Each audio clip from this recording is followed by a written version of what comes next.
Uno de los mitos más conocidos de la antigüedad clásica es el de la tragedia de Sísifo.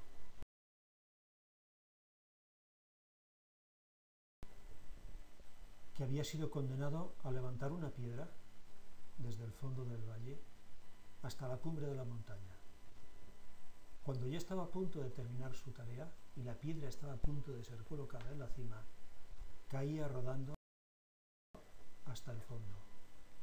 Sísifo debía descender y volver a realizar de nuevo el mismo trabajo, subir la piedra pesadísima hasta la cumbre de la montaña.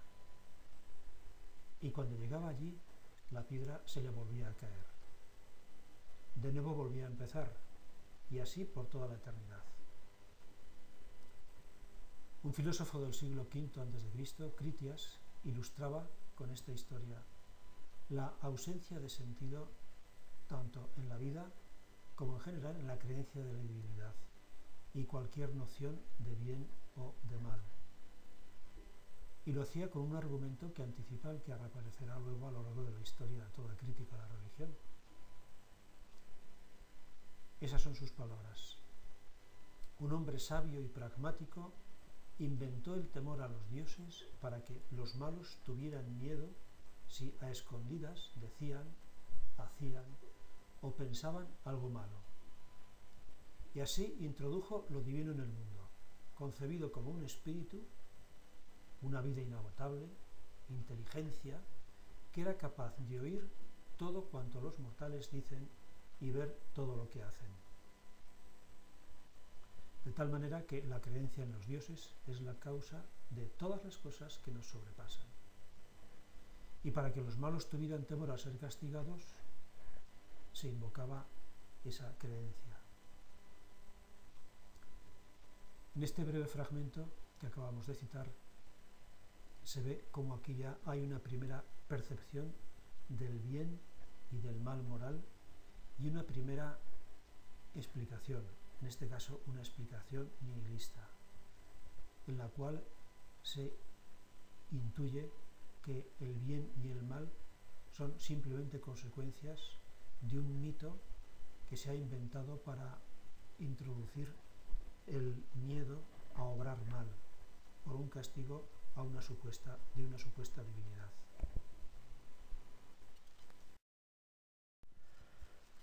La solución de Protágoras es el relativismo total.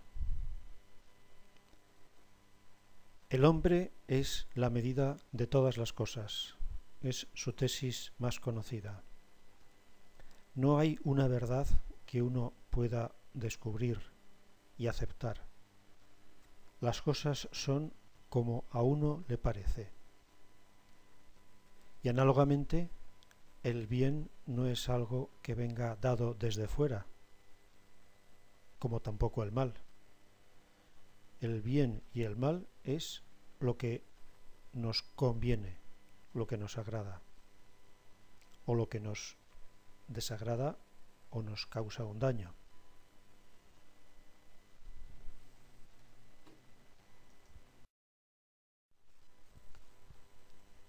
Otra figura del relativismo, con un fuerte acento en el escepticismo, es Gorgias. Gorgias formula una serie escalonada de tesis en las cuales va haciendo sucesivamente hincapié en la imposibilidad de alcanzar y conocer la verdad.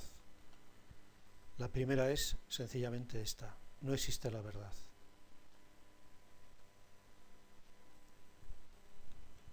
La segunda: en el caso de que existiera la verdad, no se podría conocer. Y la tercera: si se pudiese conocer, no se podría comunicar. Por lo tanto, ¿cuál es la tarea que queda para la filosofía, para la ética? Solamente la persuasión. No importa conocer o comunicar la verdad, porque eso es imposible. Lo que sí se puede hacer es convencer. Y por eso los sofistas se dedicaron al arte de convencer. la retórica. La sofística es el arte de argumentar de forma verosímil para convencer, sin ningún interés o empeño en que la argumentación responda a la verdad.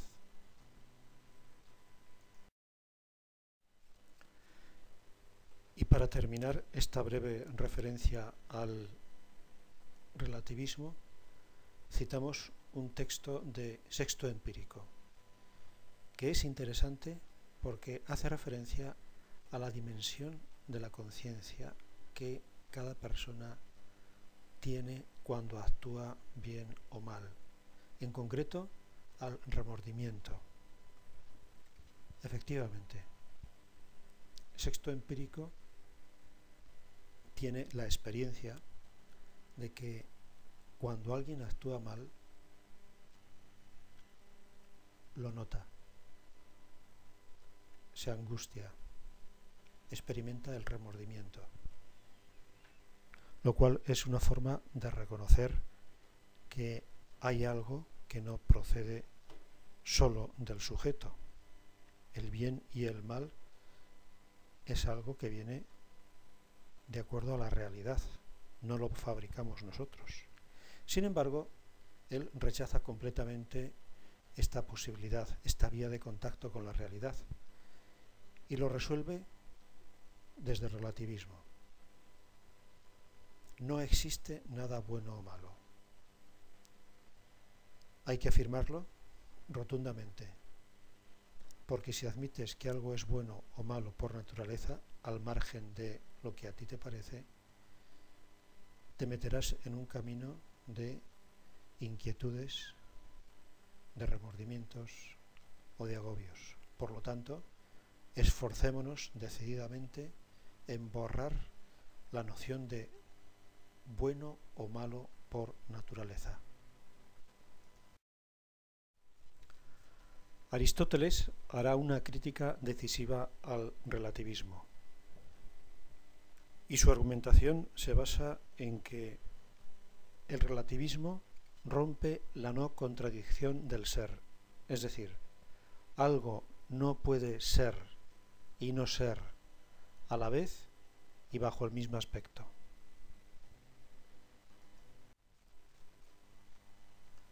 Esto lo podemos ilustrar con una imagen paradójica. En esta diapositiva se ve un pórtico que, mirándolo por la perspectiva superior, es un pórtico egipcio. Columnas cuadradas, ángulos rectos. Si lo empezamos a mirar desde la perspectiva inferior, desde la base, en la cual vemos un legionario romano haciendo guardia, encontramos un pórtico romano con 3 columnas cilíndricas. Y la visión de conjunto nos da esta paradoja.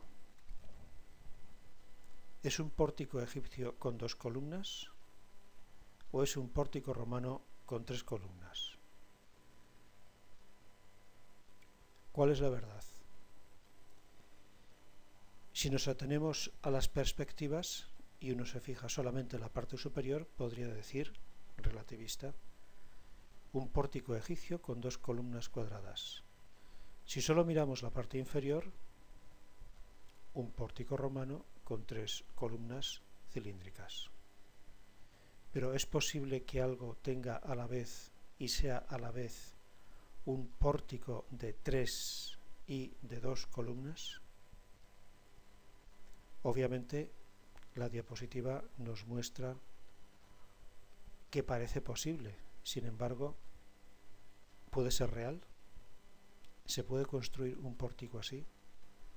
¿La realidad puede ser y no ser a la vez y bajo el mismo aspecto?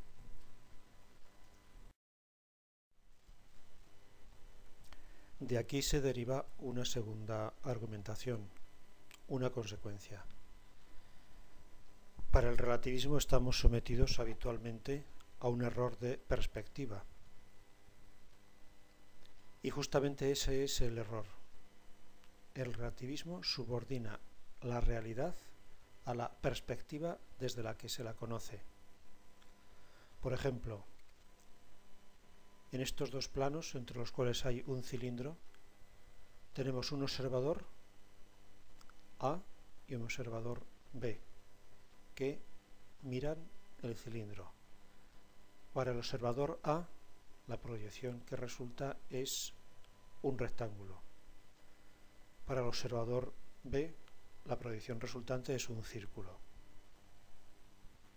Si le preguntamos al primero, dirá que lo que está viendo es un rectángulo, y si es al segundo, un círculo. Entonces, ¿en qué quedamos? ¿Lo que tenemos delante es un rectángulo o es un círculo?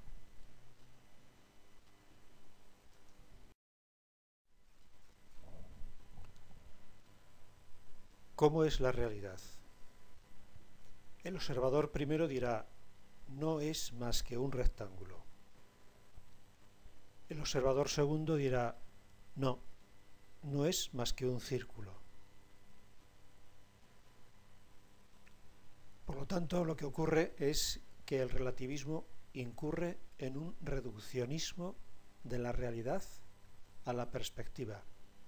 Es decir, la realidad se subordina a la perspectiva. ¿Y cómo se puede salir de ahí? Obviamente, el observador primero y el observador segundo, si permanecen cerrados en su perspectiva, jamás podrán llegar a un acuerdo. Por lo tanto, la única vía para salir de la contradicción es mirar hacia la realidad, y entonces se podrá comprender qué es lo que falta a la perspectiva, y se podrá salir del perspectivismo para descubrir que la realidad es tridimensional.